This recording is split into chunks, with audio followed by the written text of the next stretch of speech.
Hello दोस्तों, क्या हाल चाल है। उम्मीद है सभी मस्त होंगे, तंदुरुस्त होंगे।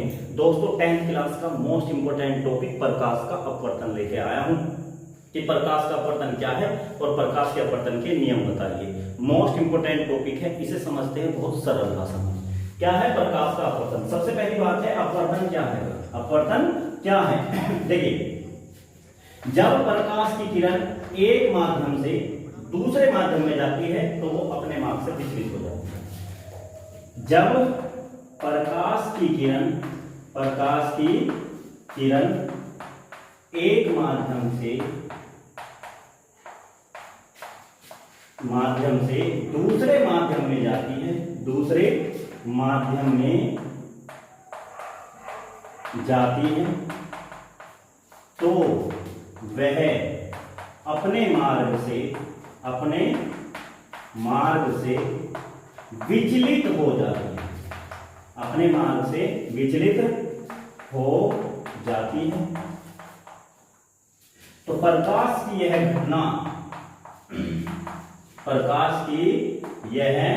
घटना प्रकाश का अपवर्तन कहलाती है।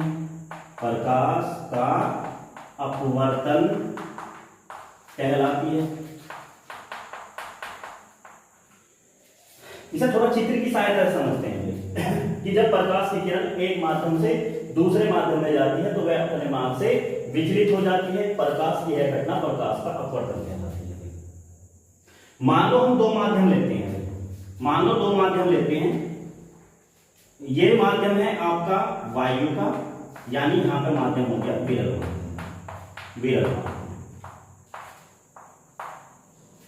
यहां पे इसके नीचे मैं ले लेता हूं सघन माध्यम यानी कि कांच। जब प्रकाश की किरण एक माध्यम से दूसरे माध्यम में जाती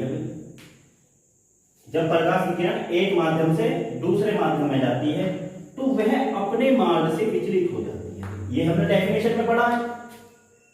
अब अगर ऊपर आपका विरल माध्यम है और नीचे अगर सघन माध्यम है, तो ये जो प्रकाश की आपतित किरण है,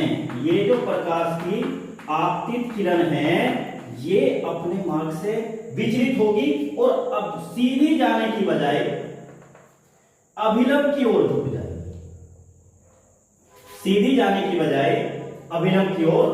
जाएगी।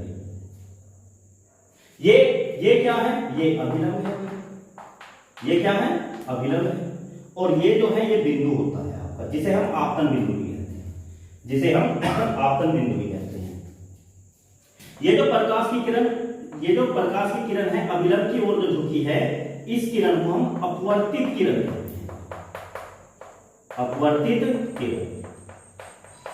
इस किरण को हम अपवर्तित किरण कहते हैं।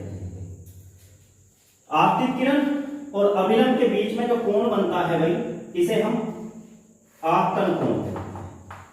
क्या कहते हैं? आपतन कोण, जिसे हम एंगल आई से प्रेजेंट करते हैं। अपवर्तित किरण और अभिलंब के बीच में जो एंगल बनता है उसे अपवर्तन कोण कहते हैं। कौन सा कोण कहते हैं? अपवर्तन कोण। ठीक है, तो यानी कि क्या है ये, फिर क्या समझने की कोशिश करो। जब प्रकाश की किरण एक माध्यम से दूसरे माध्यम में जाती है तो प्रकाश की किरण अपवर्तित होकर अभिलंब की ओर झुक जाती है। ये कंडीशन या शर्त कब होगी? जब ऊपर विरल माध्यम होगा और नीचे सघन माध्यम होगा, तब ये शर्त लगेगी भाई। आपतित किरण और अभिलंब के बीच में जो एंगल बनेगा उसे हम आपतन कोण कहते हैं, जिसे एंगल आई से प्रेजेंट करते हैं। और अभिलंब और अपवर्तित किरण के बीच में जो एंगल बनेगा उसे एंगल आर से प्रेजेंट करते हैं, जिसे हम कहते हैं अपवर्तन कोण।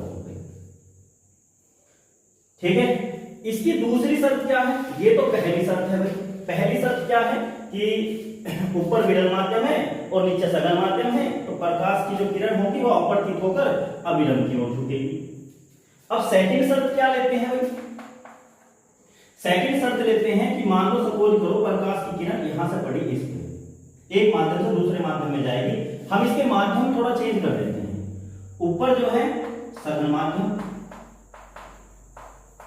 और नीचे विरल। ऊपर सघन माध्यम और नीचे विरल माध्यम। सघन माध्यम यानी कि ऊपर है कांच, विरल माध्यम यानी कि नीचे है यहाँ पे वायु या निर्वात, कुछ भी हो सकता है। जब प्रकाश की किरण एक माध्यम से दूसरे माध्यम में जाएगी भाई, ऊपर भी सघन माध्यम हो नीचे विरल माध्यम हो, तो प्रकाश की किरण अभिलंब से दूर होगी। प्रकाश की किरण अभिलंब से कहां हो जाएगी? दूर हो जाएगी, ऐसे। ये आपतित किरण है, आपतित किरण, ये अभिलंब है। ये जो किरण है आपतित हुई है और आपतित होने के बाद विचलन हुआ है और ये दूर चली गई अभिलंब से, ये कहलाती है अपवर्तित किरण। कौन सी? अपवर्तित किरण। आपतित किरण और अभिलंब के बीच में जो एंगल बनता है उसे आपतन कोण कहते हैं, जिसे एंगल आई से प्रेजेंट करते हैं। अभिलंब और अपवर्तित किरण के बीच में जो एंगल बनता है उसे एंगल आर यानी अपवर्तन कोण से प्रेजेंट करते हैं। ये इसका आपतन बिंदु होता है। इसे एम मान लेते हैं, इसे एन मान लेते हैं, इसे एम और इसे एन। तो प्रकाश के अपवर्तन को समझने के लिए दो शर्त हमारी होती है कि जब प्रकाश की डेफिनेशन क्या है पर और समझते हैं। जब प्रकाश की किरण एक माध्यम से दूसरे माध्यम में जाती है तो वह अपने मार्ग से विचलित हो जाती है। प्रकाश की यह घटना प्रकाश का अपवर्तन कहलाती है। इसकी दो शर्त हैं। जब ऊपर विरल माध्यम हो जहां से प्रकाश की किरण आपतित होगी दूसरे माध्यम के लिए, और नीचे सघन माध्यम हो, तो आपतित किरण अपवर्तित होकर अभिलंब की ओर झुकेगी। अब आपतित किरण और अभिलंब के बीच में एंगल आपतन कोण होगा और अपवर्तित किरण और अभिलंब के बीच में अपवर्तन कोण होगा एंगल आर। इसकी दूसरी शर्त क्या है? दूसरी शर्त है जब ऊपर आपका सघन माध्यम हो यानी कि कांच और नीचे विरल माध्यम हो यानी कि वायु, वायु या निर्वात, कुछ भी हो सकता है, तब आपतित किरण अभिलंब की ओर झुकने की बजाय अभिलंब से दूर हट जाएगी। अभिलंब से दूर हट जाएगी और आपतित किरण और अभिलंब के बीच में एंगल आई है और अभिलंब और अपवर्तित किरण के बीच में एंगल आर है यानी अपवर्तन कोण हुई। ये पूरा टॉपिक आपके प्रकाश का अपवर्तन का है। ये दो शर्तें हैं। अच्छा, इसमें एक चीज सबसे मेन चीज है, इसमें दो माध्यमों की बात हुई है। एक विरल माध्यम की बात हुई है, एक सघन माध्यम की बात हुई है। आपको पता होना चाहिए विरल माध्यम में प्रकाश की चाल क्या होती है, सघन माध्यम में प्रकाश की चाल क्या होती है। ये भी याद रखना, प्रकाश की चाल अलग अलग माध्यमों में अलग अलग होती है। यहां पे अगर मैं बात करूं विरल माध्यम की, विरल माध्यम में प्रकाश की चाल में अधिक होती है। विरल माध्यम में प्रकाश की चाल अधिक होती है और सघन माध्यम में प्रकाश की चाल कैसी होती है? कम होती है। इसका मतलब यह है कि वायु या निर्वात में प्रकाश की चाल अधिकतम होगी और कांच में प्रकाश की चाल कैसी होगी? कम होगी। कांच हो, जल हो, द्रव हो, इनमें प्रकाश की चाल कैसी होगी?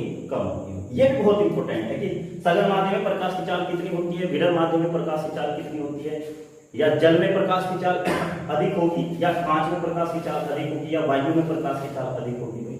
ठीक है, यहां से आपका एक क्वेश्चन बन सकता है।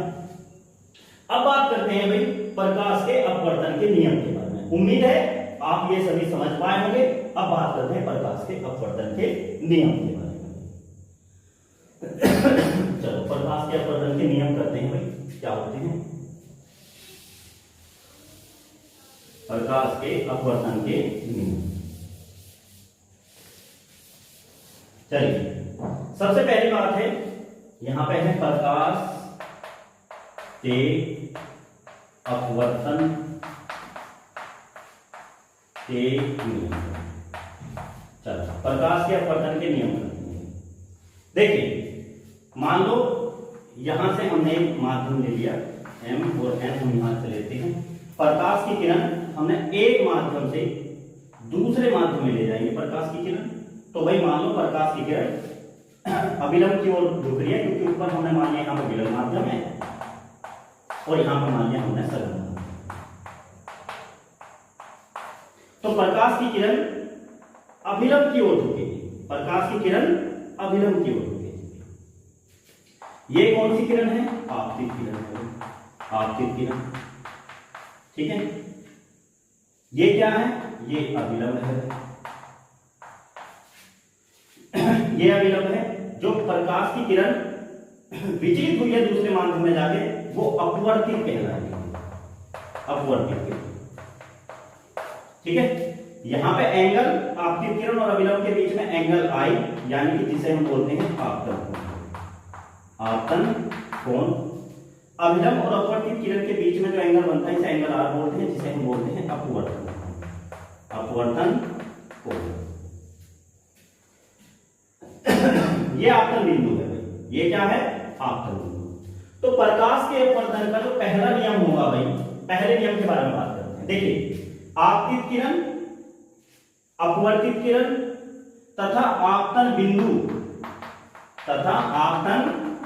बिंदु पर अभिलंब तीनों एक ही तल में है। तीनों एक ही तल में है और प्रकाश के परावर्तन का और अपवर्तन का पहला नियम सेम होता है, बस फर्क अपवर्तित किरण और परावर्तित किरण का होता है। लिखेंगे कैसे? लिखेंगे कैसे कि आपतित किरण पे आपतित किरण कोमा अपवर्तित किरण तथा आपतन बिंदु पर अभिलंब तीनों एक ही तल में होते हैं। तीनों एक ही तल में होते हैं।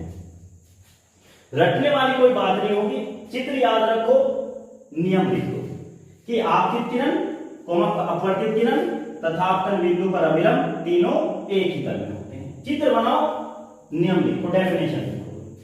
अब सेकंड नियम क्या है? सेकंड नियम क्या है? सेकंड नियम है कि प्रकाश के अपवर्तन के लिए, प्रकाश के अपवर्तन के लिए, प्रकाश के अपवर्तन के लिए यह है आपतन कोण भाई। क्या है? आपतन कोण।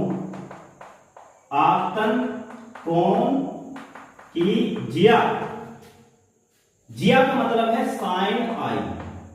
साइन आई, एंगल आई के लिए साइन आई, साइन को जिया बोलते हैं। तथा अपवर्तन कोण की जिया, अपवर्तन कोण की जिया का अनुपात एक नियतांक होता है। एक नियतांक होता है। कैसे लिखते हैं इसे? देखो, यानी कि आपतन कोण की जिया यानी कि साइन आई, अपवर्तन कोण की जिया का अनुपात यानी कि साइन आर का अनुपात क्या होता है? नियतांक। क्या होता है? नियतांक होता है। इस नियम को स्नेल का नियम भी बोला जाता है। स्नेल का नियम, कि इस नियम को स्नेल का नियम भी बोला जाता है। बहुत बार पूछा गया है एमसीक्यू में भी कि साइन आई कोण साइन आर बराबर नियतांक किसका नियम है, तो स्नेल का नियम भी कहा जाता है। प्रकाश के अपवर्तन का दूसरा नियम क्या कहलाता है? स्नेल का नियम भी कहलाता है। अब इसमें बात आती है कि sine i upon sine r, sine i upon sine r बराबर नियतांक। Sine i upon sine r बराबर नियतांक। अभी नियतांक क्या है? नियतांक का मतलब है प्रथम माध्यम के सापेक्ष द्वितीय माध्यम का अपवर्तन। कि प्रथम माध्यम के सापेक्ष